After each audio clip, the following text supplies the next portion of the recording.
마태복음 2장 13절에서 18절 애굽 피신과 살육이란 제목으로 말씀을 증거하겠습니다.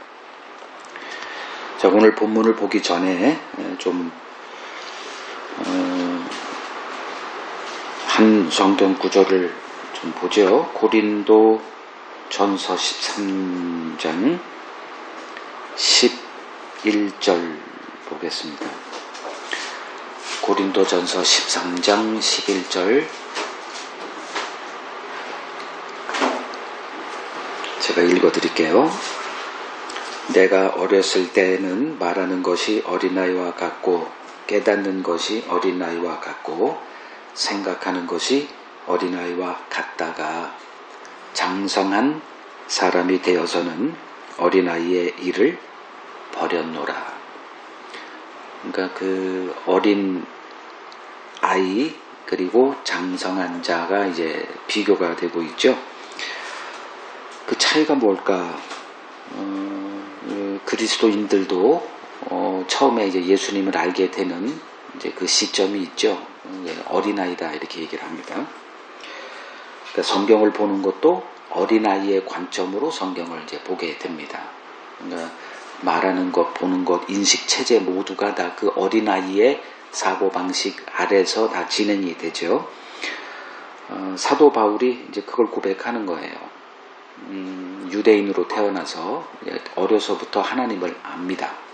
그러니까 그 성경도 알고 이제 뭐 성경 스토리 우리가 이제 부모가 이제 신자인 사람들은 어려서부터 이제 교회 생활을 하고 이제 말씀 듣고 뭐 성경을 읽으라고 하니 성경을 이제 알고 내용을 알아요. 스토리를 아는 거죠. 근데 문제는 이제 그 성경을 어떤 관점으로 보느냐예요. 그러니까 이제 장성한 자가 됐으면 이제 어린아이의 일을 버리는 일이 벌어진다는 거죠. 그러니까 이 두 단계의 그 성장 과정이 있는데 지금 우리가 마태복음을 이제 시작을 해서 이제 뭐 1장, 2장, 지금 2장을 보고 있는데 다 성탄절에 관한 얘기 아닙니까? 그러니까 성탄절의 그 이야기가 이제 우리 어려서부터 이렇게 박혀있는 그 선입관이 있어요. 1장, 2장 하면 예수님 탄생하는 그런 스토리. 근데 이제 우리가 살펴보았듯이 오늘 본문도 특히 그래요. 이제 이 본문 안에 들어가 보면 우리가 어려서 들었던 그 성탄절에 관한 그런 이야기들은 하나도 없습니다. 이제 이런 것들이 이제 어린아이의 것들이에요. 이제 그런 것들에서 이제 옷을 벗고 과연 성경이 말하고 있는 게 무엇이더냐. 제가 이렇게 말씀드리는 게 이유가 이런 서론을 좀 이렇게 얘기 드리지 않고 이걸 막상 들어가다 보면 머리에 쥐가 날 것 같은 생각이 들어서 염려가 돼서 말씀드리는 거예요. 그 예수님이 이제 제자들을 부르셨죠. 그리고 이제 어떤 시점에 대해서 그 제자들이 자기를 따라오는 이유 예수님이 왜 모르겠습니까? 우리가 왜 교회 다니고 예수님 믿고 신앙생활 하는지 하나님이 모를 이유가 없죠. 우리 마음의 중심을 보시는 이기 때문에. 그래서 주님이 이제 너희가 나를 따라오려거든 뭐부터 하라 그랬어요?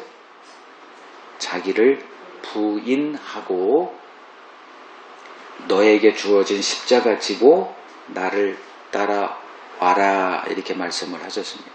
다른 버전에서는 너희 모든 소유를 다 버리고 나를 따라와라 이렇게 또 말씀하셨고, 그러니까 자기 부인이라는 게 뭘까?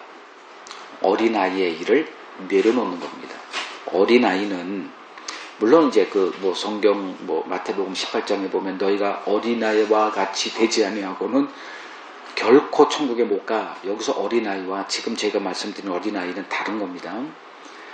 그때 어린아이는 그러니까 천국에 들어가려면 어린아이와 같다. 이 얘기는 우리가 이 땅에서 배운 그 의의 체제 이거를 모두가 다 버려야 된다. 그런 개념의 어린아이고, 지금 말씀드리는 어린아이에서 이제 장성한 자로 이제 하라고 할 때의 이 어린아이는 자기중심적이죠. 우리 다 어린아이인 시절이 있죠. 근데 이제 커서는 이제 잊어버리죠. 내 어린 시절에 내가 어땠어? 이거 잘 기억 잘 못합니다. 다 지금 현재 시점에서 우리가 살아가고 있기 때문에. 제가 지금 말씀드리는 어린아이의 일을 버려라 해서의 이 어린아이, 요거는 내 중심, 내 기쁨, 내 행복, 이제 여기에서 탈피하는 것이 인간의 힘으로 불가능한 일이지만 하나님이 그 일을 하시기 때문에 말씀을 드리는 겁니다. 자, 오늘 성경 이제 마태복음 2장 13절에서 18절을 보면 15절을 빨리 보세요. 주께서 선지자를 통하여 말씀하신 바. 그리고 17절에 보면 이에 선지자 예레미야를 통하여 말씀하신 바. 그러니까 어떤 사건은 있어요. 그걸 우리가 아는 거예요. 뭐 성탄절 때 이런 이야기들을 이제 우리가 듣고, 성탄절, 뭐 마태복음 1장 2장에서 우리가 머릿속에 기억되고 있는 것은 이런 것들입니다. 베들레헴에서 태어났다. 이런 팩트를 이제 아는 거예요. 그리고 목자들이 찾아왔다. 여기서는 뭐 그런 건 없고, 뭐 애굽으로 도망갔다. 그리고 이제 동방박사가 왔다가 천사의 지시받고 헤롯에게 가야 되는데 도망가니까 헤롯이 분노해서 베들레헴에 있는 아이를 연대를 이렇게 시기를 해서 2살 아래 있는 아이들은 다 죽여. 뭐 요런 사건들. 요거는 이제 어느 정도 뭐 대부분 다 알고 있는 사건인데, 여기서 이제 15절 그리고 그 17절에 기록되어 있는 그 사건의 의미가 무엇이더냐를 이야기해주는 이 성경 구절들은 거의 우리 마음속에 없어요. 오늘 제가 그거를 다룰 거예요. 그래서 좀 정신 바짝 차리시고, 성경이 말하는 게 무엇이냐. 우리는 우리의 관점으로 성경을 이렇게 읽고 그런 기대를 갖고 성경에서 이제 그걸 찾아서 어떻게든 간에 우리의 행복, 내가 꿈꾸는 어떤 소망을 이루어보고자 하지만 그런 건 없다는 거예요. 누누이 반복하지만 성경은 하나님의 관심사를, 하나님의 꿈, 하나님의 소망, 이걸 담아놓고 있는 책이기 때문에, 그래서 성경은 계시의 책이다. 계시라는 것은 하나님이 우리에게 찾아와서 하나님이 우리에게 들려주시는 것, 그걸 계시라고 하기 때문에 이 어린아이의 일을 버리지 않고서는 이 아버지의 우리를 향한 하나님의 그 계획, 이것을 보지 못하게 되는, 그래서 신앙생활은 오래 하지만 나중에 이렇게 그 남긴 것을 보면 하나도 없어. 어떤 낭패를 사전에 좀 방비할 수 있는 일이 뭐냐, 빨리 어린아이의 일을 버리고 이제 장성한 자의 입장에서 성경을 보는 이런 관점을 제가 말씀을 드리고 이제 본문을 보겠습니다. 자, 13절에서 15절 같이 읽겠습니다. 그들이 떠난 후에 주의 사자가 요셉에게 현몽하여 이르되 헤롯이 아기를 찾아 죽이려 하니 일어나 아기와 그의 어머니를 데리고 애굽으로 피하여 내가 네게 이르기까지 거기 있으라 하시니, 요셉이 일어나서 밤에 그의 어머니를 데리고 애굽으로 떠나가 헤롯이 죽기까지 거기 있었으니 이는 주께서 선지자를 통하여 말씀하신 바 애굽으로부터 내 아들을 불렀다 함을 이루려 하심이라. 자, 이제 박사들이 이제 떠난 후에 천사가 요셉에게 현몽이다, 건 꿈에 나타났다. 그때는 성경이 없었기 때문에 이제 성경을 써가는 과정이죠. 이런 사건이 지금 우리에게 성경이 돼서 이제 하나님의 뜻이 우리에게 전달이 되는 방식입니다. 이제 꿈에 나타나서 헤롯이 어떤 일을 하려고 하는지에 대한 그의 음모를 이제 요셉에게 알려주죠. 그리고 아기 예수와 어미 그 마리아를 데리고 애굽으로 피신가 있어라. 그리고 내가 별도의 지시가 있을 때까지 애굽에 머물러 있으라라고 지시를 합니다. 그러니 이제 요셉은 이미 천사를 통해서 자기 약혼녀 마리아에게 벌어진 이 일, 즉 처녀 마리아가 임신한 이 사건이 어떤 인간이 할 수 있는 최대치가 뭐예요? 강간을 당했다거나 아니면 눈이 다른 남자에게 맞아가지고 이런 일이 벌어진 것밖에는 우리의 한계죠. 근데 천사가 나타나서 그게 아니야. 이건 하나님이 하신 일이야. 하나님이 내 약혼녀 마리아를 선택했어. 그 몸을 잠깐 빌리는 거야. 이제 이걸 요셉은 알고 있는 자잖아요. 그리고선 이제 관계를 끊으려고 했던 것을 이제 다 버리고 이제 하나님의 뜻을 이루는 도구로 마리아를 이제 아내로 삼고 이제 지키는 일에 이제 그의 인생에 이제 모든 초점이 맞춰져 있죠. 그러니 천사가 또 나타났을 때 이제 천사의 음성에 따라 움직일 수 있는 자가 된 겁니다. 그래서 그날 밤 아기와 아내를 데리고 이제 애굽으로 떠나 헤롯이 죽기까지 이제 그곳에 거하게 됩니다. 그게 이제 13절에서 14절까지 우리가 흔히 아는 내용이에요. 근데 15절 이는 즉 이 사건은 이렇게 하시는 하나님의 일은 주께서 선지자를 통하여 말씀하신 바 애굽으로부터 내 아들을 불렀다 함을 이루려 하십니다. 그냥 우리들은 그냥 어떤 일이 벌어진 거예요. 근데 그 배후에 하나님이 그 일을 통해서 뭔가를 하시려는 하나님의 일이 있음을 지금 마태가 구약의 선지자가 기록해 놓은 그게 호세아 11장 1절인데 그거와 연결시켜서 우리에게 이 일이 배경이야. 이러한 하나님의 뜻을 이루려는 것인 것을 우리가 알아야 돼. 이렇게 알려주는 거죠. 자, 호세아 11장 1절을 갑니다. 호세아 11장 1절은 이렇게 돼 있어요. 이스라엘이 어렸을 때 내가 사랑하여 내 아들을 애굽에서 불러냈다. 이렇게 얘기합니다. 자, 이 사건이 어떤 사건이죠? 출애굽 사건이죠. 그러니까 그 애굽에 종살이하던 이스라엘을 뭐라고 불렀느냐? 내 아들 이렇게 불러요.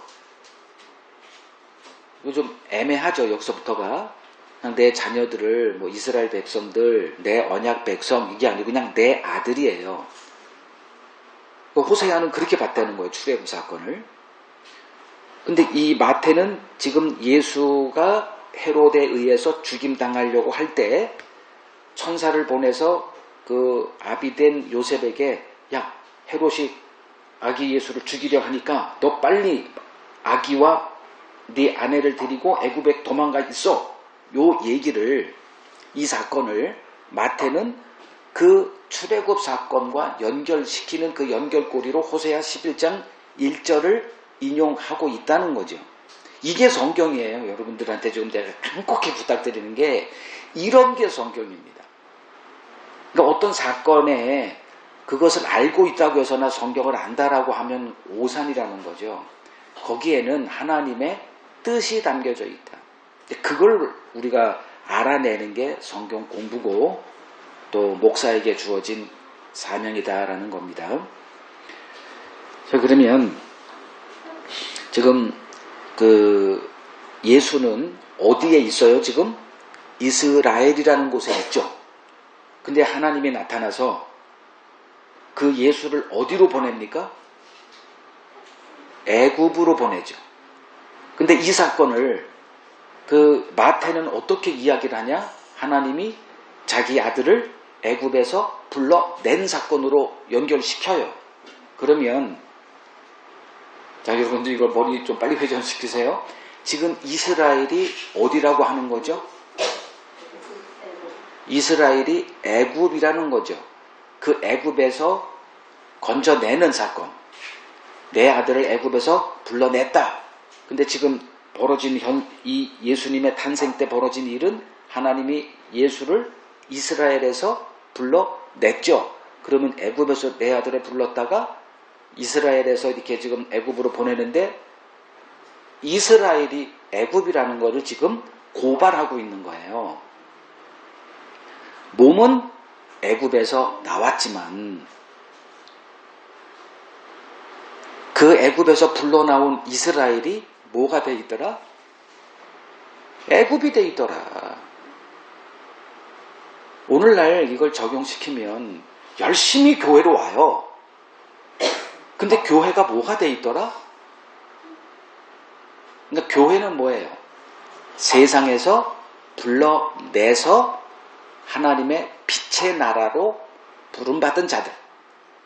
그러니까 어둠에서 빛으로 부름받은 자들. 이게 성경이 말하는 교회의 정의예요. 근데 그런 개념은 없죠. 그냥 어떻게 하다가 어떻게 교회에 오게 됐어요. 뭐 부모님이 교회를 다니시니까 이제 다니던 친구 때문에 오던 뭐 누구를 만나러 오던 대부분 이제 사교장이죠.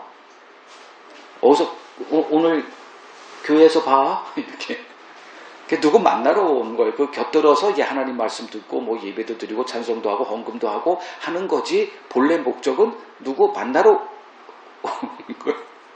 그렇잖아요. 사교회장이 됐다니까. 이제 본론은 예배 끝나고 나서 이제 진짜 본론이 되는 거예요. 뭐 대부분 교회가 그래요. 무슨 자기네들의 이제 비전이 있고 교회 목표가 있고 사업이 있고 뭐 끝나고 나서 이제 정신없습니다.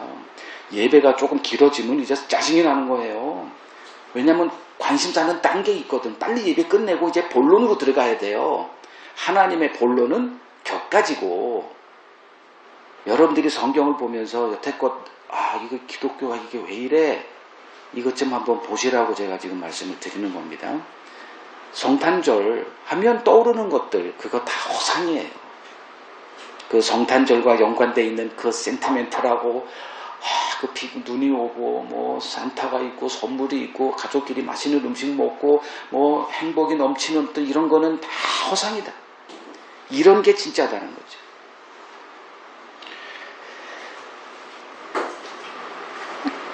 자, 이스라엘은 이제 어떤 자들로 부름받았는가 말씀드립니다.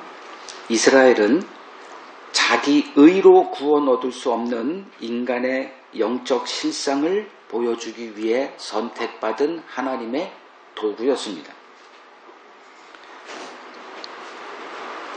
이것이 이스라엘이에요. 이스라엘은 인간의 의로 천국 못 간다. 이거를 가르치는 도구로 부름받은 자들이에요. 그게 이제 오늘날 교회가 그 일을 이제 복음을 받은 교회, 이제 복음이 맡겨진 교회가 이 세상에 외쳐야 될 메시지죠. 그것이 이제 주어진 사람들이 이제 이스라엘, 구약의 이스라엘이었습니다. 그들은 율법이 주어진 자들이죠. 그들은 율법을 오해해서 이제 잘못된 길로 갔지만 하나님이 율법을 주신 의도는 그 율법의 정죄를 받고 어떻게 있어야 되느냐? 저주 아래 놓여 있어야만 됐던 자들이 이스라엘이에요. 그러니까 흔히 그렇게 생각 않죠. 이스라엘이 하나님의 말씀을 잘 못 지켰구나. 이제 이런 생각을 하는데 그래야 맞아요. 그래서 그리스도가 구원의 유일한 소망임을 증거하는 자들로 세워졌던 자들이 이스라엘이었습니다. 이제 그들은 이러한 하나님의 의도를 알지 못하고 이제 율법을 지켜보고자 어느 길로 갔느냐? 순종의 길로 이제 나아갔습니다. 그러나 결국 그들은 율법을 지킬 수 없는 인간의 연약함만 보이고 이제 하나님의 저주받고 매맞는 역사만 이제 남겼을 뿐입니다. 이제 이것이 모든 사람을 불순종에 가두어 놓으시려는 하나님의 의도였다는 것이 이제 나중에 드러납니다. 로마서 보세요. 로마서 11장 32절.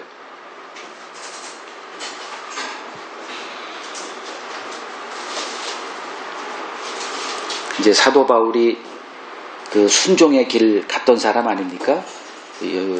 바리새인으로 이렇게 열심히 하나님의 말씀을 지켜 행하는 그 길에 으뜸에 섰던 자예요.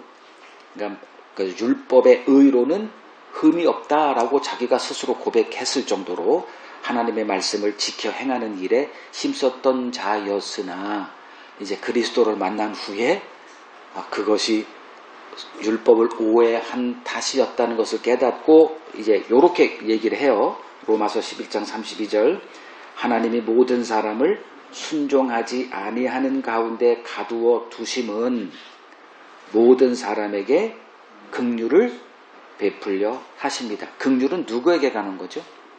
누구를 향해 있죠? 순종하는 자입니까? 순종 못하는 자입니까?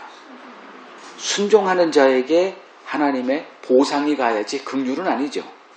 근데 하나님은 그러니까 천국은 누가 들어가느냐? 하나님의 긍휼을 받을 때만 가능해요. 이거를 이스라엘 백성들이 착각을 했죠.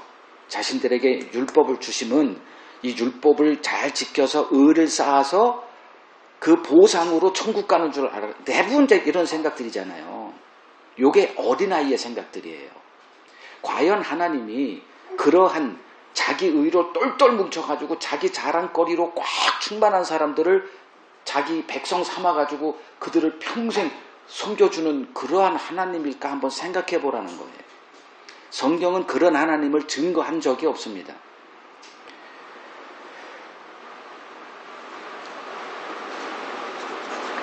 교회 내에 두 종류의 사람이 있습니다. 어떤 사람이 있느냐? 보통 이제 교회에 이렇게 생각하면 성직자와 평신도 뭐 이렇게 생각들을 하죠. 그건 이제 육의 생각들이에요. 다 그게 목사님 그리고 성도 또 어떻게 또 어떤 식으로 나눠 뭐 여러 가지 방식으로 나눌 수가 있어요. 근데 성경은 딱 영과 육으로 설명을 해요. 성령을 받은 자 그리고 성령을 받지 못한 자. 그러니 이제 그럼 성령 받아야 돼 해가지고 뭘 하냐 하면 또 성령 받는 어떤 것들을 또 만들어내죠. 밤새 기도하고 성령을 어떻게 받았대? 기도했대?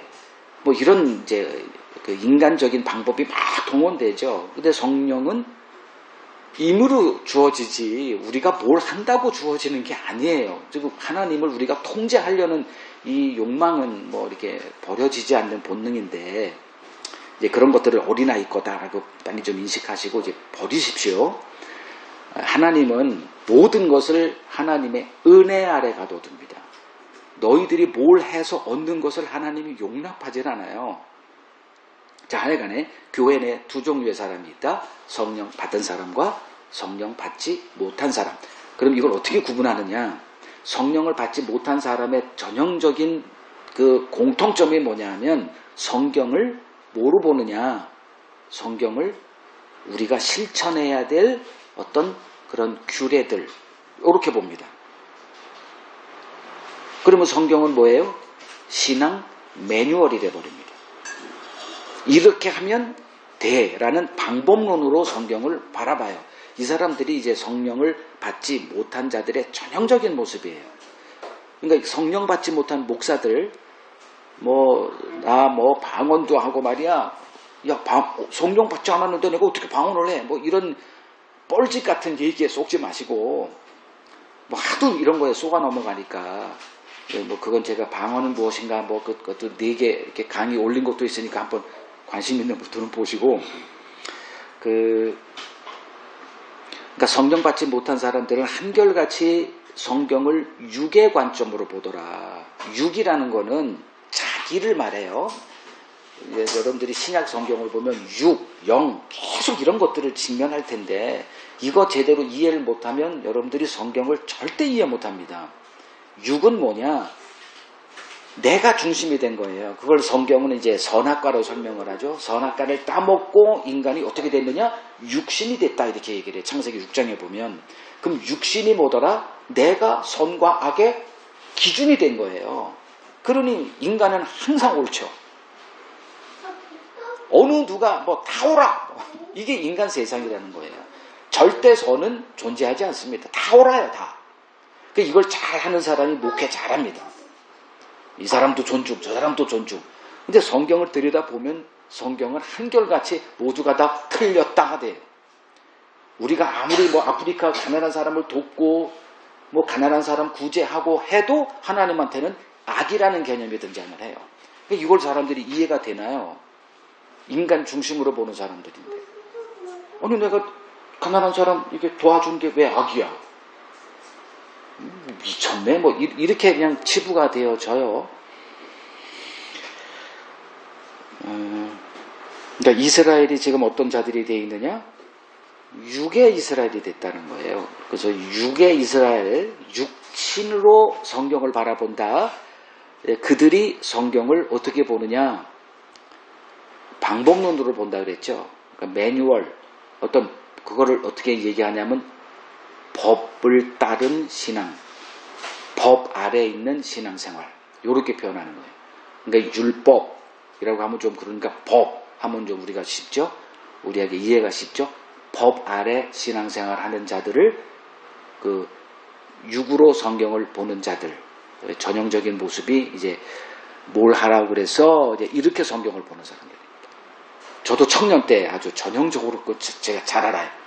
그러니까 성경을 제가 큐티 하면서 한 10년을 했거든요. 그 큐티의 노트가 엄청나게 많아. 지금 뭐 다 이사하고 이제 하면서 없어졌지만. 그러면 성경 공부하는 게 뭐냐면 아침에 일어나서 뭘 하라 그래서 이렇게 뭐 하라 하지 마라 이 관점으로 성경을 봅니다. 그리고 오늘 하루 그것을 이제 실천하면서 이제 그렇게 동그라미 치고 내가 10개 가운데 7개는 했네. 그래도 잘 살았어. 이게 종교적인 만족감 점수를 주고 뿌듯해하고 뭐 요렇게 이게 성경 받지 못한 사람들의 전형적인 성경을 보는 관점이에요. 자, 이스라엘이 이제 바로 이제 이 길로 갔다는 거죠. 그러니까 하나님이 이스라엘을 이제 믿음의 때가 임하기 전에 법 아래 가두어 두셨다 이렇게 표현합니다. 갈라디아서 3장을 보죠. 갈라디아서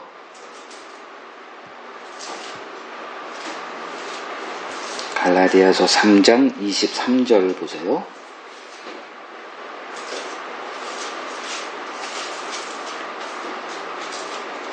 믿음이 오기 전에 우리는 어디에 매인받았다?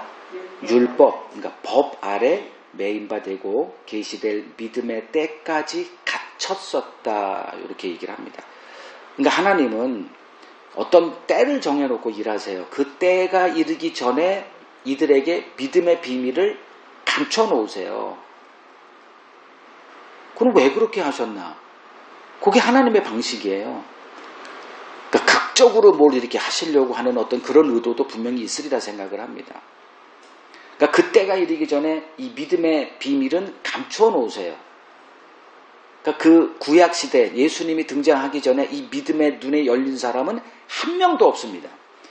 그러니까 구약의 선지자들이 이제 뭐 이런 것들을 좀 언약에 있다고 해서 그들은 알고 있었나? 아니에요. 그냥 하나님이 계시를 한 걸 그들은 전달했을 뿐이고 그들도 모르기는 매일반이었어요. 그것을 깨닫게 하시는 분이 이제 성령이다 이렇게 보시면 됩니다. 그래서 예수님이 승천하시기 전에 이제 마지막 만찬 때 제자들에게 내가 떠나감이 너희들에게 유익이다. 내가 떠나가야 그분이 오신다. 이제 보혜사 성령 그분이 오셔서 모든 진리를 가르치시는 새로운 시대를 주님이 약속을 하셨습니다.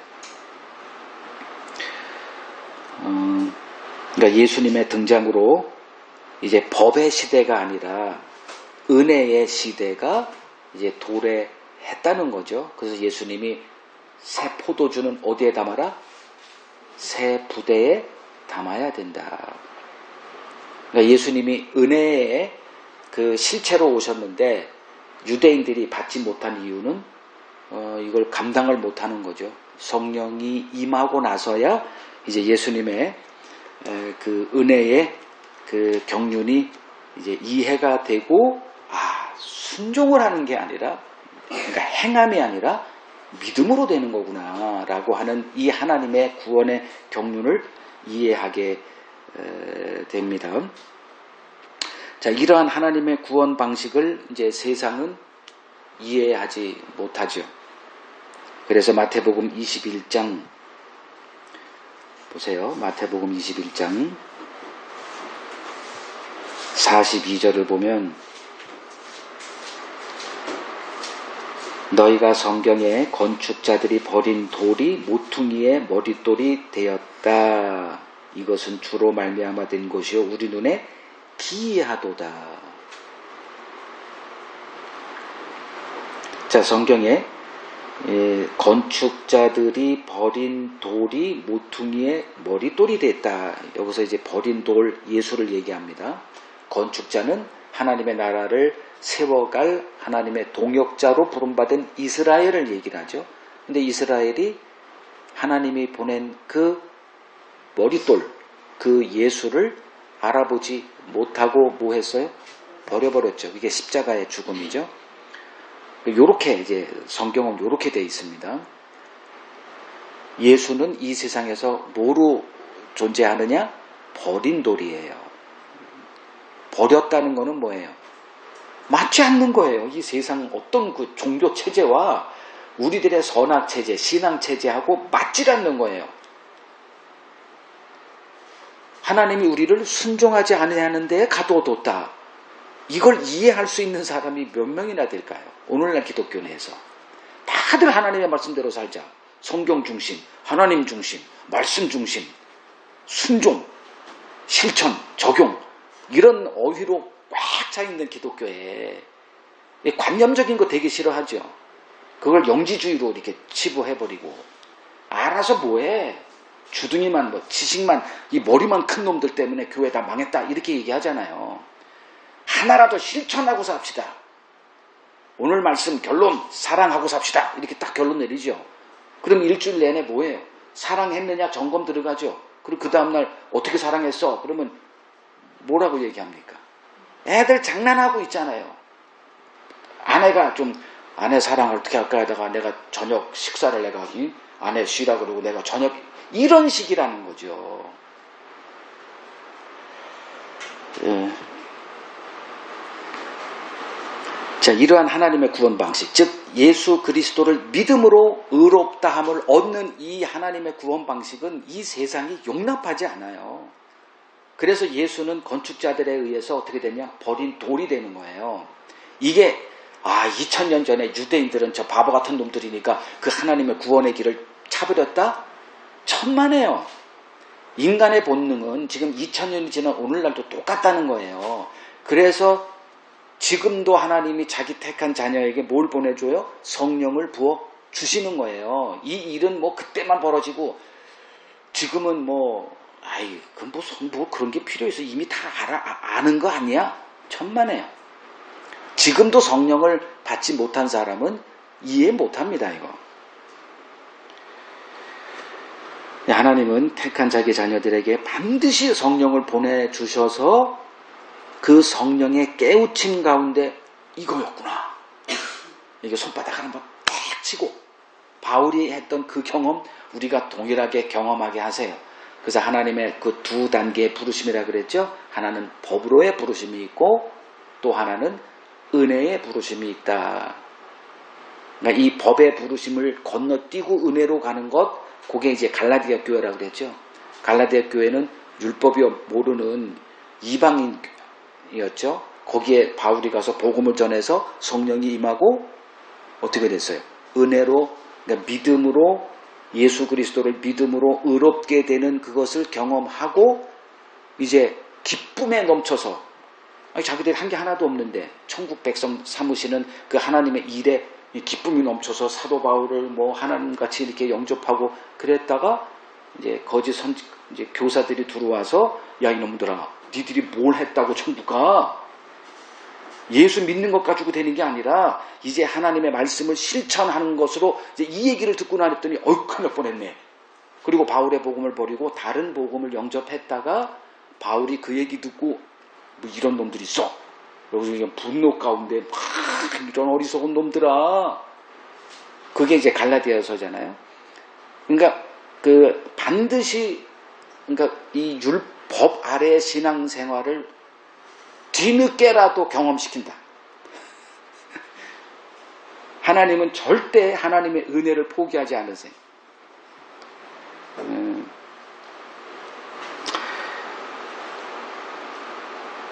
그러니까 성령 받지 못한 사람은 성경을 문자적으로 해석할 수밖에 없다.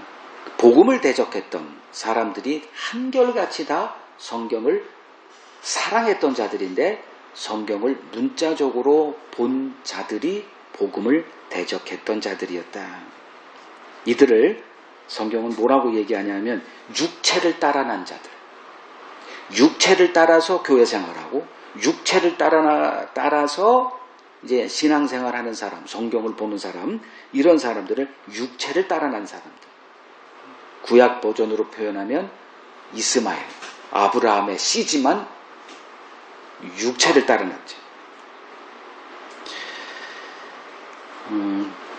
그러니까 이들로 인해서 이제 성령을 따라난 자들이 이제 박해를 받게 됩니다. 이제 이것을 이해할 때 이제 성경을 펼치게 되면 특히 신약 성경이요. 왜 교회가 이 땅에서 박해를 받고 죽임을 당해야 되냐 하는 이 수수께끼가 풀려요. 바로 이제 다음에 그걸 보게 될 텐데, 여러분들이 성경에서 이제 성경을 이제 이렇게 어려서부터 이렇게 봐왔잖아요. 이제 성경을 보다 보면 이해 안 되는 구절들이 펼칠 때마다 나타날 겁니다. 그럴 때마다 이걸 넘어가죠. 왜냐하면 뭐 그거 가지고 뭐 직장 생활도 해야 되고 바쁜데 뭐 내가 신학자도 아니고 이걸 붙들고 뭐 몇 개월을 한 구절 가지고 그렇게 안 되잖아요. 그건 우리들에게 이렇게 특별히 부름받은 이제 목사나 이런 사람들에게 해당하고 일반 사람들은 그렇게 할 수가 없잖아요. 그냥 넘어가는 거죠. 그러니까 뭐만 알고 있느냐. 성탄절하면 뭐 예수님이 베들레헴에서 태어나고 뭐 헤롯이 뭐 죽이고 이런 팩트만 알고 있는 거예요. 오늘같이 그 일이 그러니까 천사가 나타나서 요셉아 헤롯이 죽이려고 하니까 애굽에 도망가 있어. 이 사건이 뭘 의미하는 건지를 아는 일은 거의 벌어지지 않죠. 그건 우리들에게 주어진 일이고 제가 지금 그 일을 하고 있고요. 근데 이제 여러분들이 신약을 성경을 보면 어떻게 된 게 희한해요. 예수 믿으면 잘 될 줄 알았는데 예수 믿으면 어떻게 되더라? 이 땅에서 망하더라 라는 이 주제가 여러분들이 이제 직면하게 됩니다.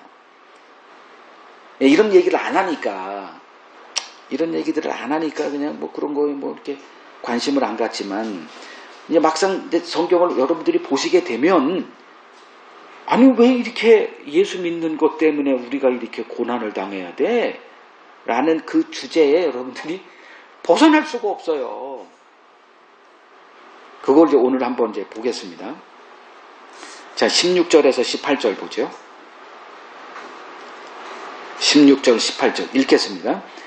이에 헤롯이 박사들에게 속은 줄 알고 심히 노하여 사람을 보내어 베들레헴과 그 모든 지경 안에 있는 산의 아이를 박사들에게 자세히 알아본 그때를 기준하여 2살부터 그 아래로 다 죽이니 이에 선지자 예레미야를 통하여 말씀하신 바 라마에서 슬퍼하며 크게 통곡하는 소리가 들리니 라헬이 그 자식을 위하여 애곡하는 것이라. 그가 자식이 없으므로 위로받기를 거절하였다 함이 이루어졌느니라. 자, 여러분 이 구절을 보시면서 이해가 됩니까? 안 됩니까? 뭔 소리인지 이건 외계인의 언어죠. 그냥 한글로 지금 번역이 돼가지고 뭐 라마가 나오고 라헬이 나오고 뭔 소리인지 이거예요. 이게 지금 마태가 그러니까 사건은 이거죠. 우리가 알고 있는 사건은 박사들을 이제 뭐 유대인의 왕으로 난 자가 어딨냐 했더니 제일 긴급했던 사람이 헤롯이잖아요. 왕으로 있었던. 아니 내가 왕인데 다른 왕이 왔단 말이야? 그럼 이제 위기가 임하잖아요. 이게 이제 신앙의 위기입니다. 그리스도가 여러분들을 도와주러 온 게 아니고 그리스도는 여러분들의 왕으로 이렇게 오신 분인데 이제 이 사실을 알게 될 때 이제 여러분들이 이제 내가 이게 신앙생활이야? 이거야? 뭐 이런 위기의식을 느끼게 돼요. 그러니까 우리가 어렸을 때는 뭐예요? 예수님은 나를 돕는 분이에요. 내가 위기에 있을 때 예수님 날 도와주세요.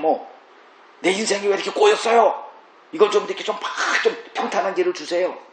음침한 길을 갈더라도 목자가 돼서 날 도와주시고, 맹수가 올 때 불과 길을 갈 때도 나를 도와주시는 분, 이렇게 알고 있다가 막상 이 성경을 보니 예수님의 이 말씀의 세계를 들어가니 그런 건 없더라. 그리고 예수 믿는 자들이 이 땅에서 어떻게 잘 되는 게 아니라 오히려 이 세상으로부터 미움받고 죽임을 당하는 이 고난이라는 주제로 점철되어 있더라. 자, 오늘 이 본문도 보세요. 이제 헤롯이 긴장을 했죠. 이거 뭔 일이래. 그래서 박사들을, 대제사장 그리고 서기관들을 불렀죠. 성경의 달인들, 그리고 메시아가 태어나기로 약속된 곳이 있니? 성경에 말하는 게 있어? 그랬더니 그들은 성경만 연구했던 사람이니까 베들레헴입니다. 그래?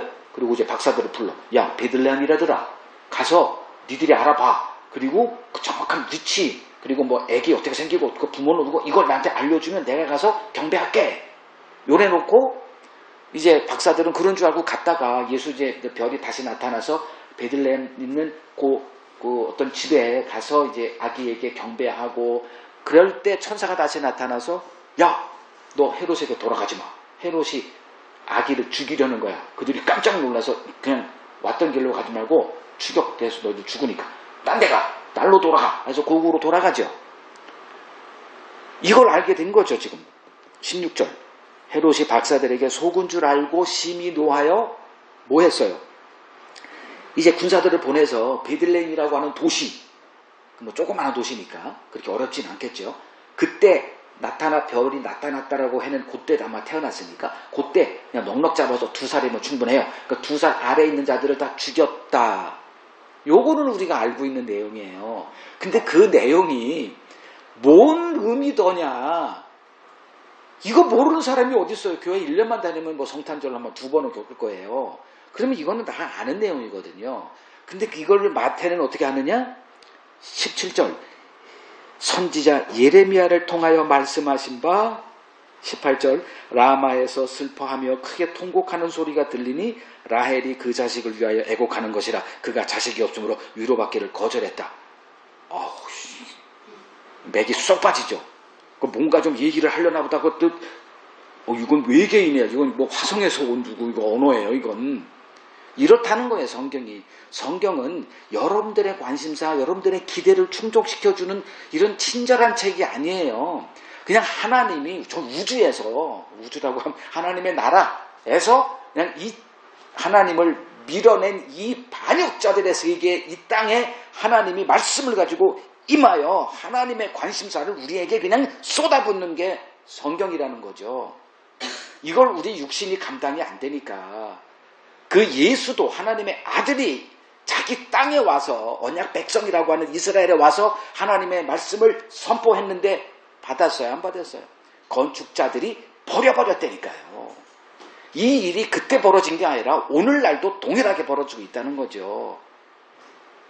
제가 21세기에 특별히 부름받은 선지자가 아니고 성경을 얘기하는 거예요. 하나님의 영이 그 선지자들에게 임한 계시의 의미가 뭔지를 알려주기 위해서 성령을 보내준다니까요. 자, 이게 무슨 소리냐? 이제 마태는 이 일이 예레미야를 통하여 말씀하신 바, 요게 어디냐면 예레미야서 31장 15절. 이건 우리가 한번 다뤘던 거라 그렇게 어렵지는 않을 텐데 또 이거와 연관이 되니까 한번 이제 보겠습니다. 예레미야서 31장 15절에서 17절입니다.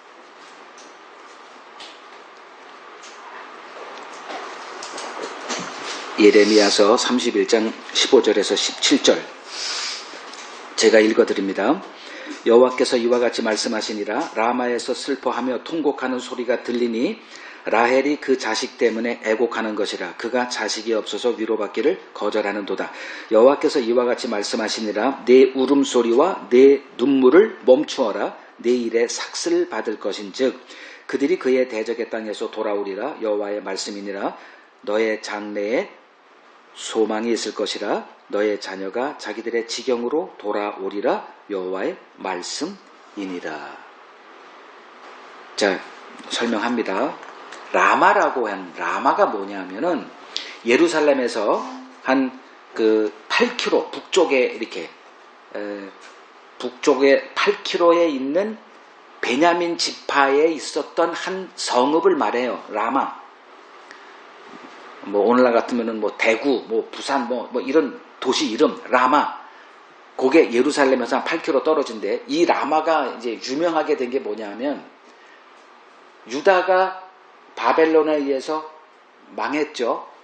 그리고 이 바벨론의 느부갓네살 왕이 어떤 정책을 했냐면 예루살렘에 있는 아주 뛰어난 자들, 기술자들, 뭐 좀 학문적으로 아주 영재들을 골라서 어디로 데려가냐? 바벨론으로 데려가요. 그러니까 이제 그 예루살렘만이라 그 유대 전역에 있는 자들을 이렇게 좀 기술자들 뭐 다 필요하잖아요. 우리가 뭐 일본 가서 점령을 했다. 아무나 데려옵니까? 똑똑하고 기술 있는 뭐 핵무기 만들 수 있는 이런 사람들 데려오잖아요. 마찬가지로 그런 사람들을 뽑아서 어디에 집결시켰나 다 이렇게 라마라고 하는 곳에 집결해서 거기서 끌고 바벨론으로 갔던 그 라마를 말해요. 그 라마는 어떤 도시예요? 기억이 좋은 기억이에요? 나쁜 기억이에요? 유대 백성들에게는 처절한 지옥의 도시예요. 거기서 자기 자녀들이 끌려가니까 부모들이, 그러니까 엄마들이 따라가잖아요. 그래서 라마에서는 어떤 소리가 가득 차요? 내 자식들이 포로로 끌려가는 그 모습을 본 엄마들의 그 애곡과 통곡 소리, 눈물로 가득한 도시가 라마예요. 그래서 여기서 라마에서 뭐라 그래요? 라헬이라 그러죠. 어디 갔어? 18절에 라헬이 그 자식을, 라헬은 누구죠? 야곱의 아내죠. 그래서 그 야곱의 아내 라헬은 좀 설명을 할까 말까. 그 라헬이 누구를 낳냐면은 베냐민과 요셉을 낳죠. 거기에서 이제 그 에브라임도 나오고 또 뭐 그 유다에 이렇게 되고, 그래서 남쪽 유다, 북이스라엘의 엄마격이 돼버려요. 라헬이 거기서 다 나오니까. 그러니까 제일 큰 지파가 에브라임 지파. 그래서 에브라임 하면 북이스라엘 왕조 이렇게 대명사가 되듯이 그게 다 어디서 나왔냐? 라헬에게서 나왔거든. 그러니까 이스라엘의 엄마를 뭐라고 부르냐? 라헬 이렇게 불러요. 그러니까 라헬이 야곱의 아내 라헬이 뭐 이르기가 아니고 누구? 이스라엘을 얘기를 해요. 그러니까 지금 그 라마에서 슬퍼하며 크게 통곡하는 소리가 들리니 이스라엘이 그 자식을 위하여 애곡하는 것이라. 그래서 이스라엘은, 라헬은 포로로 끌려가는 자들의 어미들을 얘기하죠. 이해됐어요? 요거 다 이해돼야 이해가 되는 거예요.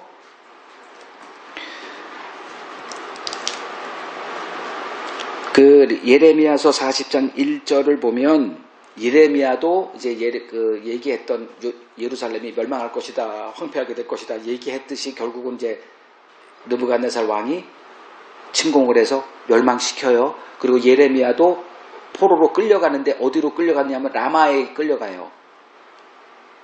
예레미야서 40장 1절에 그렇게 돼 있어. 라마에서 거기서 끌려갈 때 느부갓네살 왕이 그 예레미야를 알고 거기서 석방을 시켜줍니다. 그리고 너 나를 섬기려면 바벨론 와서 내가 좋은 직분 줄 테니까 뭐 이렇게도 얘기하고, 아니면 뭐 유대 남아 있으려면 이렇게 자유를 줘요. 고기가 라마예요.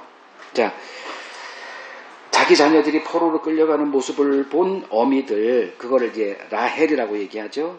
그 통곡 소리가 가득한 곳이 라마죠. 그때 16절에 뭐라 그래요? 여호와께서 이제 예레미야를 통해서 이런 메시지를 전해요. 내 울음소리와 내 눈물을 그쳐라. 왜? 지금 이 유대 백성들, 특히 자식이 이제 포로로 끌려가는 그 자식들을 이렇게 따라다니면서 점심 주고 뭐 이렇게 라마까지 가서 거기서 이제 울고불고 하는 그들에게 하나님이 나타나서 눈물을 그쳐라. 왜? 내 일에 뭘 받아? 삭을 받게 돼. 보상이 있을 것이다. 이렇게 얘기를 해요. 그들이 그의 대적의 땅에서 어떻게 돼? 돌아오게 될 것이다. 그리고 너의 장래에 소망이 있을 거다. 언제 소망이 있어요? 지금 아니면 미래, 장래에 소망이 있을 거야.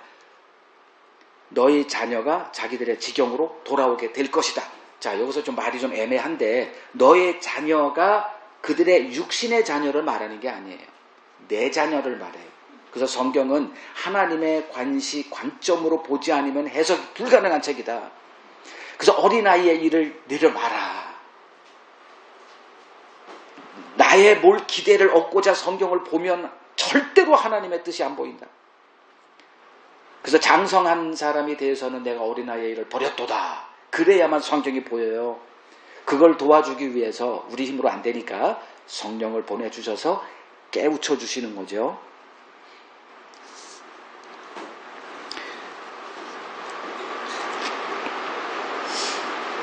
자, 여기서 너희 장래에 소망이 있을 것이라.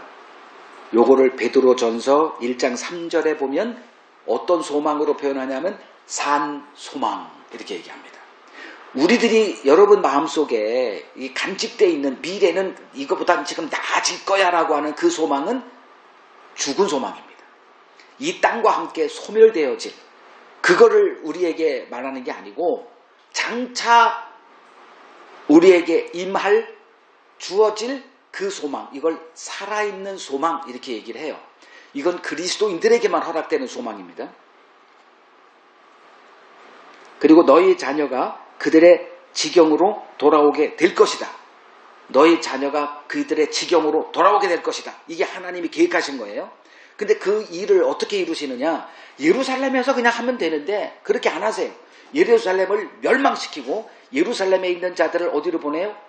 남의 나라 이방의 포로가 돼서 한 다음에, 그 다음에 뭔가 이루시고 그들이 거기서 하나님의 자녀들이 등장해서 하나님이 계획하신 그 지경으로 돌아오게 된다. 그거를 아까 제가 처음에 얘기했던 어둠에서 빛으로 오는 그거를 하나님이 계획하시는 거예요. 그래서 교회 어떤 정의냐? 어둠인 이 세상에서 빛은 뭘 얘기하냐면 그리스도의 세계를 얘기를 해요. 이거를 성경은 그리스도 안 이렇게 얘기해요. In Christ 이렇게 얘기를 해요. 그리스도 안. 그래서 예수님도 제자들에게 내 안에 거하라 이렇게 계속 그리스도 안의 세계를 얘기합니다. 우리가 이 땅에서 구원받을 유일한 길은 그리스도 안이라고 하는 그 세계를 들어가는 것밖에 없어요. 우리 힘으로는 안 돼. 그래서 우리의 보금자리가 된, 이걸 구약에서는 노아 홍수 때 방주 안의 세계, 방주 안에 들어갔더니 하나님의 심판에서 살아남더라. 이걸 신약에서는 그리스도 안의 세계. 그럼 그게 뭘 말하는 거야? 그걸 우리가 알아가는 게 이제 신앙생활 하는 거예요. 자, 오늘은 헤롯 때문에 아이들이 죽어요. 누구 때문에 죽은 겁니까? 이 아이들은. 예수가 태어났기 때문에 그냥 죽은 거예요. 그죠? 그러면 지금 이 헤롯 때문에, 이게 때문에를 잘 써야 되는데, 예수님이 태어났기 때문에 어디서? 아니, 베들레헴에 태어나서 하필이면 또. 그냥 옆집 어딘가 딴 데서 태어나지. 그러니까 이 베들레헴에 있던 자들은 예수가 거기서 태어났다는 것 때문에 뭘 당해요? 죽임을 당하죠. 이 베들레헴에서 태어난 그때 아이들, 그리고 울어야만 했던 그 아이들의 어머니들은 뭘 비유하냐면 이 땅에서 예수 믿었기 때문에 미움당하고 고난당하고 가난당하고 죽임을 당하는 교회의 예표다. 그걸 지금 얘기하는 거예요. 이 마태가. 그래서 라마에서 자기 자녀들이 포로로 끌려가는 것을 보는 부모들이 이렇게 위로 받을 수 있어요? 없어요? 내 자녀가 지금 포로로 끌려가. 소망이 끊어졌어. 예레미야 소식 얘기를 들으면 70년이래. 70년이면 난 이미 죽어. 돌아오는 걸 보지도 못해. 뭐로 위로를 받아요? 그래서 위로받기를 거절했다 이렇게 되는 거예요. 이 세상 어떤 것으로도 위로받을 수 없죠. 아니 자녀가 지금 그렇게 비참하게 살아가는데 소망이 없어. 그럼 어떤 위로가 될까요? 지금 누가 나한테 1억을 줘, 뭐 10억을 줘. 아무리 그게 위로가 될까요? 내 자식이 지금 포로로 끌려가는데 안 되는 거죠. 근데 무엇이 위로가 될까요? 그 일이 지금 우리에게는 저주죠. 그렇잖아요. 가난하게 되고 나라가 망하고 포로로 끌려가는 게 저주잖아요. 눈앞에 전개되는 현실은 저주지만 그 저주 안에 배후에 그 일을 통해서 무엇을 행하시는 그 하나님의 일이 깨달아질 때는 위로가 되더라. 그게 우리가 성경을 보는 이유예요. 자, 하나님께서 자기 백성을 이방나라 바벨론이죠. 바벨론의 포로가 되게 하는 이유. 첫 번째는 아마 여러분들 아실 거예요. 지금 하나님을 우상으로 알고 있어. 이스라엘 백성들이. 언약 안에 들어갔으면 하나님이 자기들의 왕임을 배워야 해요. 이게 신앙생활의 본질입니다. 근데 그들은 그 이방 나라와 같이 하나님을 우리를 애굽에서 건져냈어. 우리를 위해서 일하시는 분인가 봐. 그리고 우상을 삼았다니까요.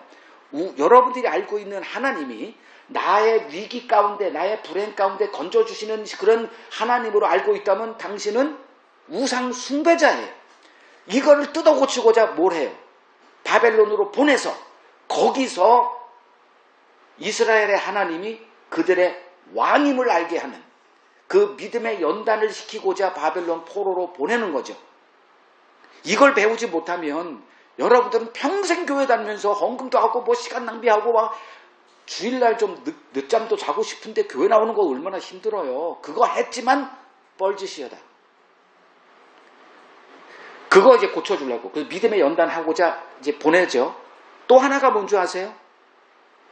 내 자녀들을 하나님이 예비하신 지경으로 오게 하는 그 일을 이걸 통해서 하시겠다는 거예요.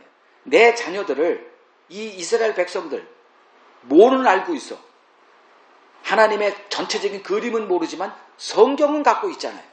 그들을 바벨론으로 보내는 것은 바벨론에 통해서 뭘 하는 거예요? 그리스도에 대한 계시, 이게 성경이거든요. 그것을 그들에게 갖다 전달시키는 일은 했거든. 두 가지. 하나는 그들의 믿음의 연단, 두 번째는 그들을 통해서 뭐가 전파돼? 그냥 쉽게 표현할게. 성경이 전달되게 그들에게. 그래서 그 에스겔 선지자 그리고 다니엘 선지자가 그 바벨론에서 태어났던 자들, 바벨론에서 사역했던 자들이 그들이 다 위대한 자, 다니엘과 같은 사람은 세 왕조에서 총리를 했던 사람입니다. 그가 예레미야 선지자의 그것을 깨닫고 서책을 남겼겠죠. 그들의 제자도 엄청나게 그의 제자도 많았겠고 그 결과물이 누구냐? 동방 박사. 바벨론에서 별을 연구해서 별이 어디예요? 다니엘서 9장에 나온 별이거든. 이러한 하나님의 일이 지금 요걸 통해서 얘기하는 거예요. 슬퍼하지 마. 지금 너희들은 이 땅에서 잠시 고난 당하겠지만 너희들의 그 고난의 대가를 통해서 내 꿈은 일어난다. 이게 교회라는 거예요.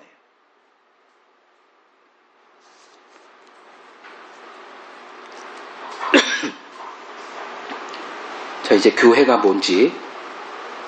교회는 하나님의 뜻을 이루기 위해서 이 땅에서 고난이 운명 지어진 자들이다. 맨정신으로 이거를 감당이 안 되니까 하나님께서 성령을 보내주시고 성령을 통해서 하나님의 일을 아는 자들로 세워가십니다. 그래서 이제 여러분들이 이제 신약을 보게 되면 예수 믿었다는 것 때문에 온통 망하는 교회만 등장해요. 뭐 이렇게 에베소서, 빌립보서 이런 걸 보면 항상 기뻐하라, 뭐 풍성하게 채운다 이렇게 돼 있지만 다 뭘 얘기하냐? 영적인 것을 얘기하는 거예요. 이거를 육적으로 보면 하나님이 뭐 넘치도록 우리가 필요한 것 이상으로 채워주신다고 말씀하셨는데 왜 나 삶은 왜 이렇게 안 돼? 그건 아직 어린아이니까 그러는 것이고 하나님이 이 땅의 것을 안 주시잖아요. 안 주려고 성령을 보내서 우리가 원하는 것을 얻지 못하도록 성령이 내 육신과 싸우는 이런 이게 성경이에요. 예수의 탄생으로 베들레헴의 아이들이 애꿎은 죽임을 당하죠. 그들의 어미들은 울 수밖에 없고 저주죠, 저주. 육신의 눈으로 보면. 자, 이 아이들의 어미들이 애곡하며 눈물을 흘립니다. 이들은 예수 때문에 이 땅에서 미움과 죽임을 당하는 교회의 예표라는 거죠. 그래서 예수님이 제자들을 양육하는 도중에 계속 그런 얘기를 하잖아요. 너희가 나로 말미암아 모든 민족에게 미움을 당하고 죽임을 당할 것이면 끝까지 인내하는 자는 구원을 얻으리라. 그러니까 인내하라는 소리예요. 인내하게 하겠다는 거예요. 인내하게 내가 함께 해줄게 이 소리 아니에요. 그래서 신자는 이 세상을 향한 뭘 갖고 있어야 되냐 하면, 잘 들으세요 여러분. 누가복음 18장에 보면 원한을 가진 한 과부가 등장하죠. 그리고 재판장에게 찾아갑니다. 내 원한을 좀 풀어주세요. 풀어주세요. 요게 교회라는 거예요. 교회는 자기가 잘못해서 원한당하는 자들이 아니에요. 예수 때문에, 예수 믿었다는 것 때문에. 그럼 예수 믿었다는 건 뭘 얘기해요? 예수가 내 인생의 이 세상의 왕입니다. 이거 하나. 이 세상이 그걸 용납 않죠. 그래서 예수가 등장했더니 소동이 벌어진 거예요. 헤롯은 예수를 죽이려고 하고, 헤롯은 뭐의 대표예요? 다 왕이 돼서 살고자 하는 이 세상을 대표하는 자죠. 이 세상은 예수를 용납하지 않아요. 거짓 예수는 열심히 쫓아가고 예수님 나의 왕이여 이렇게 하죠. 그 예수는 다 가짜 예수예요.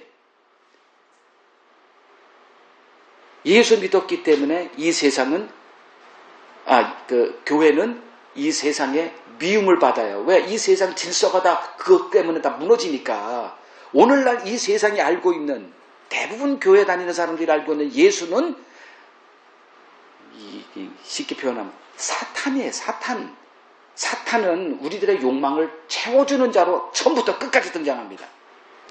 그 사탄과 말을 섞었더니 어떻게 돼? 내가 하나님이 돼. 완전한 독립체, 자유인. 이것 때문에 하나님과 원수됐잖아요. 그게 성경 역사되고 지금 우리가 경험하는 이 세상이라니까요. 이 세상은 누가 왕이에요? 사탄이 왕이에요. 다 예수라는 이름으로 예수를 섬기고 있지만 실제는 사탄 숭배자들이에요. 그래서 계시록 6장 9절 빨리 좀 보세요. 계시록 6장 9절. 인을 떼면서 그 인을 뗀 권세가 누구에게 주어졌냐면 어린 양 예수에게 주어졌죠. 그러니까 그 인을 떼면서 이제 이 세상의 실체가 드러나요. 다섯째 인을 뗄 때 보니 하나님의 말씀과 그들이 가진 증거로 말미암아 죽임을 당한 영혼들이 제단 아래에 있어 큰 소리로 불러 이르되 거룩하고 참되신 대주제여 땅에 거하는 자들을 심판하여 우리 피를 갚아주지 아니하시기를 어느 때까지 하시니까. 교회를 얘기하죠. 하나님의 말씀과 그들이 가진 증거, 예수 그리스도가 왕이다 라고 하는 그것 때문에 이 세상에서 뭘 당해?